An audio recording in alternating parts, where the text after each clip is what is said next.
இது மகிமை நேரம். பிதாவாகிய தேவனாலும் கர்த்தராகிய இயேசு கிறிஸ்துவினாலும் உங்கள் எல்லாருக்கும் கிருபையும் இரக்கமும் சமாதானமும் உண்டாவதாக. ஜீவாப்பமாகிய இயேசு கிறிஸ்துவை தெரிந்து கொள்ளுங்கள்.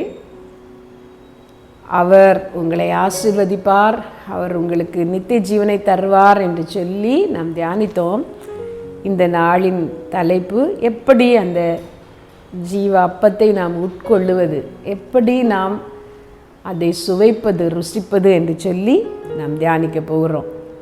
உலக பிரகாரமான ஆகாரமானால் நாம் எடுத்து சாப்பிடலாம், அது நமக்கு தெரியும், நாம் சாப்பிடுகிறோம் என்று சொல்லி. ஆனால் இந்த ஜீவ அப்பத்தை நாம் எப்படி சாப்பிடுவது, இயேசு கிறிஸ்துவை நாம் எப்படி அனுபவிப்பது என்று சொல்லி இந்த நாளிலிருந்து நாம் தொடர்ந்து தியானிக்கலாம். முதலாவதாக, அந்த ஜீவ அப்பத்தை உட்கொள்ளுவதற்கு நமக்கு எளிதான ஒரு வழி, அவருடைய வார்த்தைகளை நாம் ஏற்றுக்கொள்வதும், அவருடைய வார்த்தைகளை நாம் தியானிப்பதும், அவருடைய வார்த்தைகளுக்கு கீழ்ப்படிவதும். ஆதியிலே வார்த்தை இருந்தது, அந்த வார்த்தை தேவனிடத்தில் இருந்தது, அந்த வார்த்தை தேவனாய் இருந்தது என்று வாசிக்கிறோம். அந்த வார்த்தை மாம்சமாயிற்று, அந்த வார்த்தை நமக்குள்ளே சஞ்சரித்தது என்று சொல்லி நாம் வாசிக்கிறோம். இயேசு கிறிஸ்து வார்த்தையானவர் இந்த பூமியிலே வந்து நமக்காக அவர் வாழ்ந்தார், நமக்காக அவர் அற்புதங்களை செய்தார், நமக்காக அவர் அநேக பிரசங்கங்களை பண்ணினார், வார்த்தைகளினாலே நம்மோடு இடைப்பட்டார். அவர் கடைசியிலே சிலுவையிலே பாடுபட்டு மரித்து 3ஆம் நாளில் உயிரோடு எழும்பி போனார். இப்போது அவரை நாம் அனுபவிப்பது அவருடைய வார்த்தைகளின் வாயிலாக. அவருடைய வார்த்தைகளை நாம் வாசிக்கும் பொழுது, அவருடைய வார்த்தைகளை நாம் தியானிக்கும் பொழுது, நமக்கென்று அதை ஏற்றுக்கொள்ளும் பொழுது ஜீவாப்பமாகிய அவரை நாம் உட்கொள்ளுகிறோம். ஆண்டுடைய வார்த்தை தான் நாம் அவரை உட்கொள்வதற்கு ஒரு எளிதான ஒரு வழி. ஆண்டுடைய வார்த்தை வசனத்திற்கு, வேத வசனத்திற்கு நீங்கள் அதிகமாக முக்கியத்துவம் கொடுக்க வேண்டும். அதிகமான செய்திகள் நீங்கள் எப்படி கேள்விப்பட்டிருப்பீர்கள் என்றால், கிறிஸ்துவ வாழ்க்கையிலே நாம் வளர்வதற்கு அதிகமாக நாம் ஜெபிக்க வேண்டும், ஜெபந்தான் முக்கியம் என்று. ஆனால் நான் கொஞ்சம் மாற்றி சொல்கிறேன், ஜெபத்தை விட அதிக முக்கியம் ஆண்டுடைய வார்த்தைகளை நாம் வாசிப்பதும், ஆண்டுடைய வார்த்தைகளை நாம் தியானிப்பதும். என்னுடைய வாழ்க்கையிலே நான் ஜெபிக்க எப்பொழுதெல்லாம் முடியாமல் கஷ்டப்படுகிறேனோ அப்பொழுதெல்லாம் நான் செய்கிற காரியம் வேத வசனத்தை அதிகமாக வாசிப்பது தான். நீங்களும் அதை முயற்சி செய்து பாருங்கள். சில நாள் காலையிலே நாம் எழும்பும் பொழுது ஜெபிக்க வேண்டும் என்று எழும்புவோம், முழங்கால் படியிட்டால் போட்ட மாதிரியே நாம் தூங்கி இருப்போம். திரும்ப சமயத்தை பார்த்தால் அது அதிக மணி நேரம் தாண்டி இருக்கும், நாம் எழும்ப வேண்டிய நேரம் வந்திருக்கும், ஜெபிக்க முடியாமல் போயிருக்கும். அது ஏனென்றால் அந்த உள்ளான மனுஷனுக்கு ஜெபிக்க வேண்டும் என்ற ஆசை, நாம் எழும்புகிறோம். ஆனால் இந்த மாம்சம் பலவீனம் உள்ளது. அதுதான் இயேசு கிறிஸ்து சொன்னார், ஆவி உற்சாகம் உள்ளது தான், மாம்சமோ பலவீனம் உள்ளது. இந்த பலவீனமான மாம்சம் சொல்லும், நீ சோர்ந்திருக்கிறாய், பலவீனப்பட்டிருக்கிறாய், கொஞ்சம் நேரம் கூட படுத்தால் என்ன என்று சொல்லி நாம் படுத்தால் அப்படியே தூங்கி போகிறோம். அதே நேரத்தில் அந்த உள்ளான மனுஷன் பலமாக இருந்தால் அந்த உள்ளான மனுஷன் சொல்லும், இல்லை இல்லை, சரீர பலவீனம் ஒன்றும் செய்யாது, ஆண்டுடைய சமூகத்திலே நான் காத்திருப்பதும் விழித்திருப்பது தான் முக்கியம் என்று சொல்லி நம்முடைய ஆவி மனுஷன் சொல்லி நாம் ஜெபிக்கும் பொழுது, அந்த உள்ளான மனுஷன் பலன் அடைந்திருந்தால் நாம் ஜெபிப்போம், சரீர பலவீனம் எல்லாம் மாறி போகும். அப்போ அந்த உள்ளான மனுஷன் பலன் அடைய நாம் செய்ய வேண்டிய ஒரு காரியம், அந்த நம்முடைய உள்ளான மனுஷனுக்கு ஆகாரம் தேவை, அது வேத வார்த்தை தான். வேத வசனத்தை நாம் தியானிக்கும் பொழுது, வேத வசனத்தை நாம் வாசிக்கும் பொழுது நம்மை அறியாமல் நம்முடைய உள்ளான மனுஷனுக்கு ஆகாரம் போகிறது, அது பலன் அடைகிறது, ஆவிக்குரிய காரியங்களிலே ஒரு உற்சாகமும் நாட்டமும் உண்டாகிறது. ஆகவே நீங்கள் செய்ய வேண்டிய ஒரு காரியம், வேத வார்த்தைகளுக்கு அதிகமாக வாழ்க்கையிலே நீங்கள் முக்கியத்துவம் கொடுக்க வேண்டும். சங்கீதக்காரன் சொல்லும் பொழுது அவர் சொல்லுவார், எனக்கு கிடைத்த ஆகாரத்தை பார்க்கலாம் அதிகமாக, அது யோபு சொல்கிறார், யோபு 23ஆவது அதிகாரம் 12ஆவது வசனத்தில், எனக்கு கிடைத்த ஆகாரத்தை பார்க்கலாம் அதிகமாக நான் வார்த்தைகளை உட்கொண்டேன் என்று சொல்லி. சங்கீதக்காரன் 119, 148 உம்முடைய வார்த்தைகளை நான் தியானிக்கும்படிக்கு குறித்த ஜாமத்திற்கு முன்பாக என் கண்கள் விழித்து கொள்ளும் என்று சொல்லி. அவ்வளோ ஆசை, எப்போ ஆண்டுடைய வார்த்தைகளை நான் வாசிக்கலாம், எப்பொழுது அதை நாம் தியானிக்கலாம் என்று சொல்லி. ஏனென்றால் காலைதோறும் அவருடைய கிருபைகள் புதியவைகள். காலைதோறும் அவர் நம்மை விசாரிக்கிறாராம்.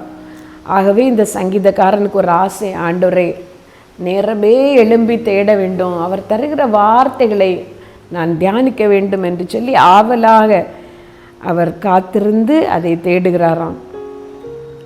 ஆண்டோடைய வார்த்தை தேனிலும் இனிமையானது என்று சொல்லி சங்கீதம் 19:10 நாம் படிக்கிறோம்.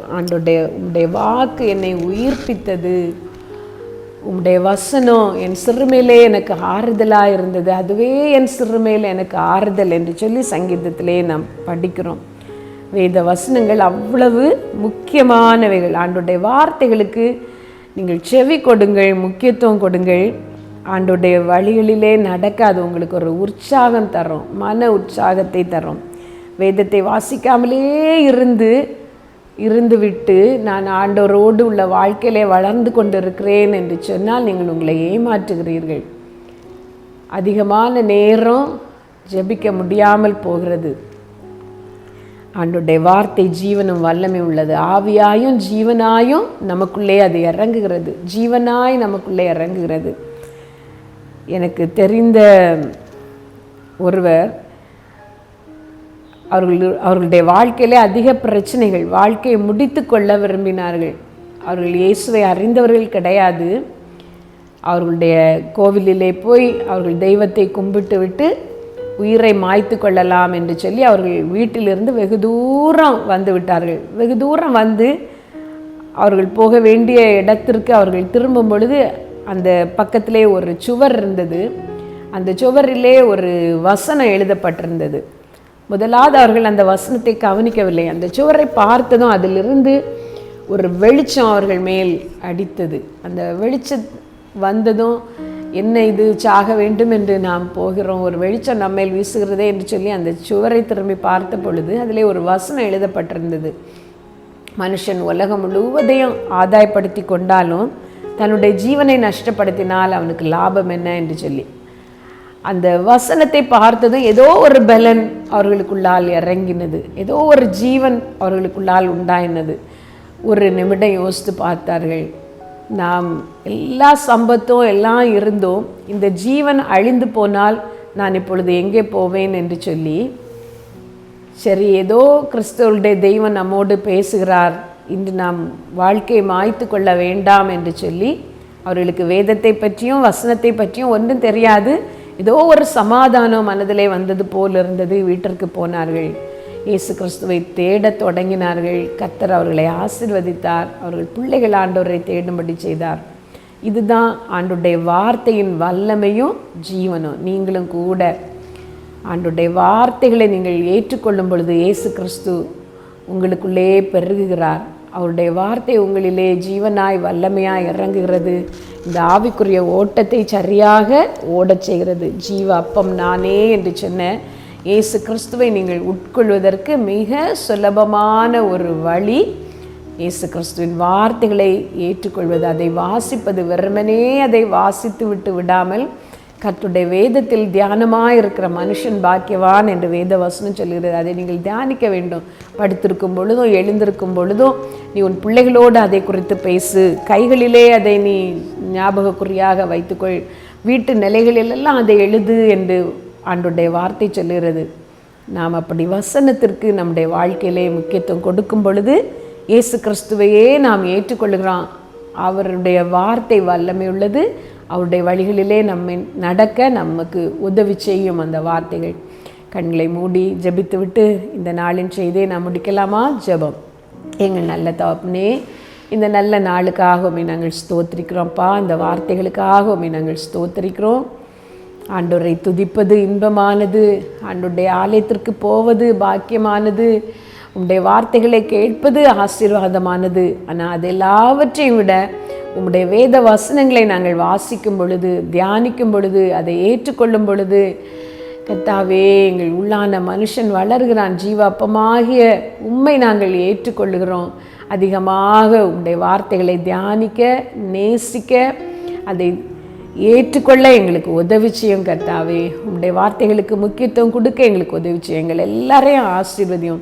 எங்கள் எல்லாருடைய வாழ்க்கையிலையும் நாங்கள் மற்ற எந்த காரியத்தை செய்வதை விட வேதத்தை வாசிப்பது அதிகமாக இருக்கட்டும். அந்த கிருபை எங்களுக்கு தாரும். இயேசுவின் நாமத்தில் ஜெபிக்கிறோம் எங்கள் நல்ல பிதாவே. ஆமீன்.